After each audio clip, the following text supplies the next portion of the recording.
Hi there, Sagar here from Alpha, and today's video is for those of you guys who are struggling to get a good score in the speaking module of IELTS.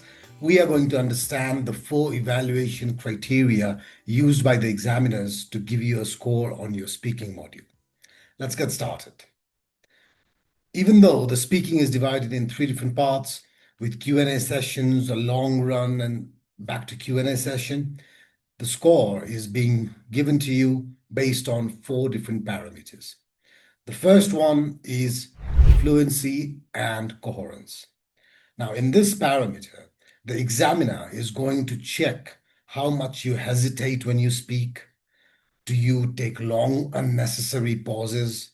Do you need pauses to find words or to find proper grammatical structures? These are the kind of things that will be checked when it comes to your fluency. Can you speak at a good rhythm? Do you maintain a good natural pace?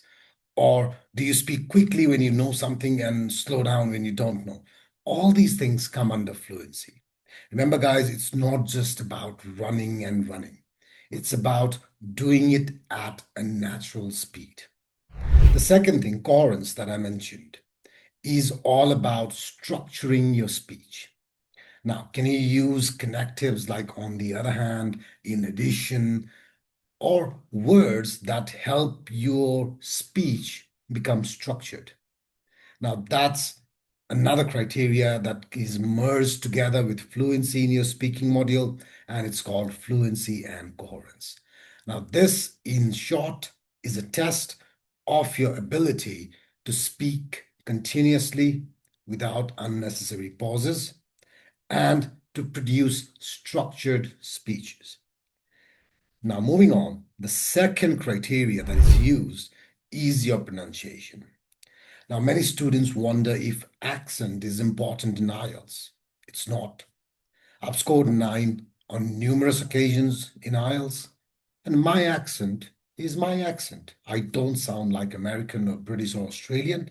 I typically sound like a Southeast Asian, which I am. So accent does not give you score. It makes your speech pleasing to the ear, that's true, but it doesn't give you score. Pronunciation is all about clarity, being able to produce or utter those words clearly. You have to be audible, you have to be understandable. The examiner should not be stressed trying to understand what you're saying. That's pronunciation for you. Number 3, lexical resources. Lexical resources is the uses of vocabulary. Now, in this thing, quite a few things are important. A couple of them being, how do you use collocations? How do you use style of words? Can you use some less common words in your speech?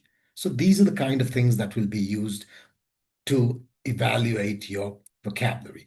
Do you keep repeating the same word again and again? Or do you have the ability to find synonyms when you need one? So that's something that will also be checked.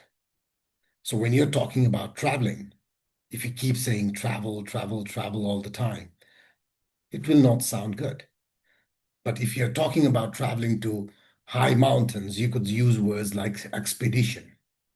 Or if you're just talking about walking around, you could say hiking, trekking, you could say excursion. So these are the kind of words that will give more value to your speech and thus more scores when it comes to lexical resources.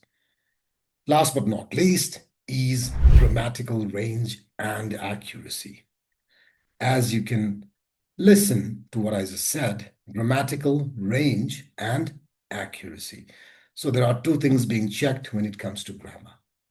So do you produce similar structures repeatedly, or do you have variation in your speech? Can you use active voice? Can you use passive voice? Can you use different forms of tense? If the examiner asks you questions about future, what plans do you have for future?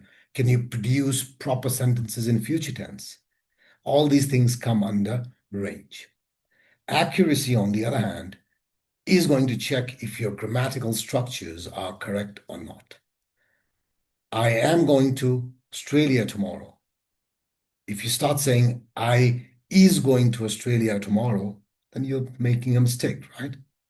So grammatical accuracy is going to deal with your subject-verb agreement, tense structures, sentence structures, and all the stuff. Even though you make a small flaw here and there, it's not going to matter too much. What you need to focus on is concentrate, keep speaking at length, and you should get a good score. To summarize, speaking is all about speaking. Writing, reading, listening, these things don't matter. So when you speak, remember first, you got to speak to get a good score.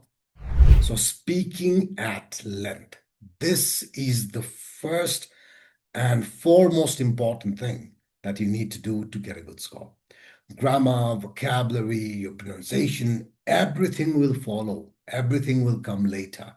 But first thing first, you got to produce long sentences and you got to keep speaking. If you don't get a good score. Because the examiner will ask you very simple questions. In part one, for example, do you enjoy traveling with family? Your answer could be yes. That's it. But do you get a good score if you just say yes? Obviously, you don't get a good score. That's why, remember, guys, speak at length. And to do this, Alpha IELTS has brought to you an avatar simulated practice platform where you'll get hundreds of questions for you to practice, and you are going to feel like you're speaking with a real person. So when you keep practicing this again and again and again, you develop a level of confidence that is needed to get a very good score in your speaking module of IELTS. Do make sure you follow me on the social media platforms, subscribe to our YouTube channel, and make sure you stay tuned with us because together we definitely can and will get a good score. Thank you.